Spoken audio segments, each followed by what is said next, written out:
Hello বন্ধুরা, তোমরা সবাই কেমন আছো? আশা করি ভালো আছো, আর আমিও ভালো আছি।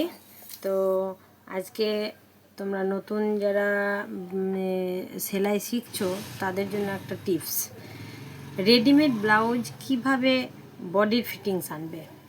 একটা মাপের ব্লাউজ নিয়ে নেবে কাস্টমারের কাছ থেকে। যখনই রেডিমেড ব্লাউজ সেলাই করতে দেবে, তার বডির ফিটিংস হয় একটা বডির মাপ নিয়ে নিতে হবে, না হলে একটা মাপের ব্লাউজ নিতে হবে। তো আমি একটা মাপের ব্লাউজ নিয়ে নিয়েছি। একটা নতুন ব্লাউজ, এটা দিয়েছে সেলাই করতে আর এটা দিয়েছে মাপ।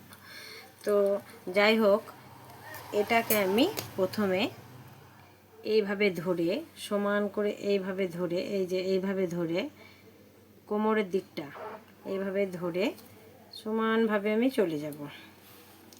তো দেখো কতটা দূরে গিয়ে আমার এই ফিটিংস ব্লাউজটা আসছে। ততটা দূরে এসে আমি একটু দাগ দিয়ে নেব, চিহ্ন করে নেব। তো নিয়ে নিলাম। তো এটাকে এবার কি করতে হবে, দুই ভাঁজ করতে হবে। তো দুই ভাঁজ করার পরে এটাকে এবার দেখতে হবে দুই ভাঁজ করার পরে কতটা হচ্ছে। মোটামুটি আমার আন্দাজ মতো মনে হচ্ছে 1 ইঞ্চি। তো 1 ইঞ্চিটাকে আরও অর্ধেক করতে হবে, কারণ হচ্ছে কোমরের দু সাইডে সেলাই মারতে হবে। তো এখানে 1/2 ইঞ্চি আর এই কোমরে 1/2 ইঞ্চি। তো আমি করছি, তোমরা সবাই দেখো।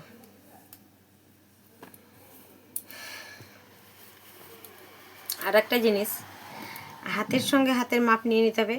যদি গ্লাস হাতা হয় মাপটা, তাহলে গ্লাস হাতার মাপের থেকে ছোট হাতা সবসময় মানুষের মানে উঁচু দিকটা মোটা থাকে। গ্লাস হাতা মানেই তো কনুই পর্যন্ত, তো কনুইয়ের জায়গাটার থেকে ওপর দিকটা একটু মানুষের মোটাই থাকে।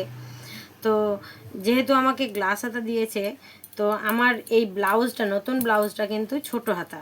তো গ্লাস হাতার থেকে আমি সব সময় 1/2 ইঞ্চি বড় রাখবো ছোট হাতাটা। যদি আমাকে মাপ দিত ছোট হাতা, তাহলে এই মাপ ছোট হাতার মাপের থেকে গ্লাস হাতাটা 1/2 ইঞ্চি বেশি দাবতে হতো। তো এখানে আমি 1/2 ইঞ্চি এর থেকে কম দাববো।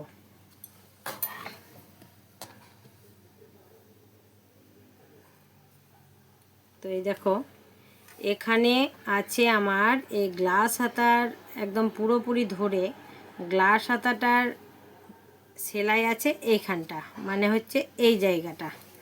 তা এই জায়গাটা যেহেতু হচ্ছে এটা গ্লাস হাতার মাপ, এটা ছোট হাতা। তো আমি এখানকার থেকে 1/2 ইঞ্চি বড় রাখবো, তাহলে কাস্টমারের একদম ঠিক হবে।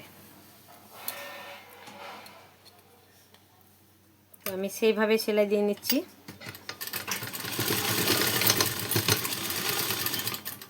আর এইদিকে কোমরে 1/2 ইঞ্চি তোমাদেরকে তো আগেই বলেছি, তো সেই অনুযায়ী যাবে সেলাইটা।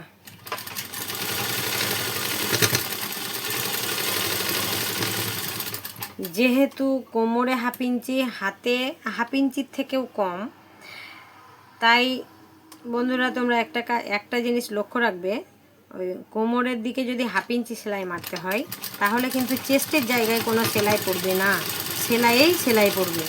একদম এক্সট্রা সেলাই দেওয়া যাবে না। যদি হাত 1/2 ইঞ্চির থেকে কম সেলাই হয় আর কোমর 1/2 ইঞ্চি সেলাই হয় বা 1/2 ইঞ্চি থেকে কম সেলাই হয়, তাহলে চেস্টের জায়গায় একদম পুরো বেঁকে এসে সেলাই করতে হবে, তবেই কাস্টমারের কিন্তু হবে। না হলে আমি কোমর 1/2 ইঞ্চি, চেস্টও 1/2 ইঞ্চি, হাতও 1/2 ইঞ্চি যদি দিই, তাহলে কিন্তু কাস্টমারের চেস্টে টাইট হবে।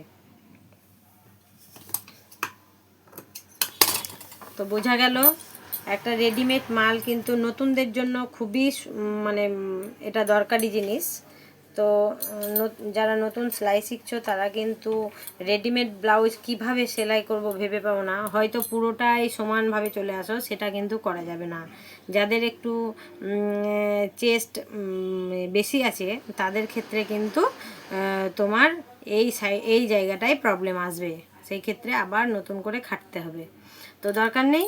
তো এখানে যতটা দেব, এখানে যদি 1 ইঞ্চি দিতে হতো, তাহলে আবার চেস্টের জায়গায় 1/2 ইঞ্চি দিতে হতো।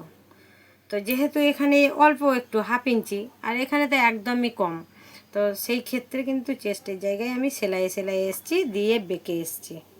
তো এইভাবে তোমরা করবে। দেখবে কাস্টমারের কেমন লাগে, আশা করি ভালো লাগবে। আর আমার ভিডিওটা ভালো লাগলে লাইক কমেন্ট শেয়ার করে দিও, আর সাবস্ক্রাইব অবশ্যই করে দিও। নতুন নতুন ভিডিও বানাতে তোমাদের সাবস্ক্রাইব আমাকে বেশি আনন্দিত করবে। Bye bye.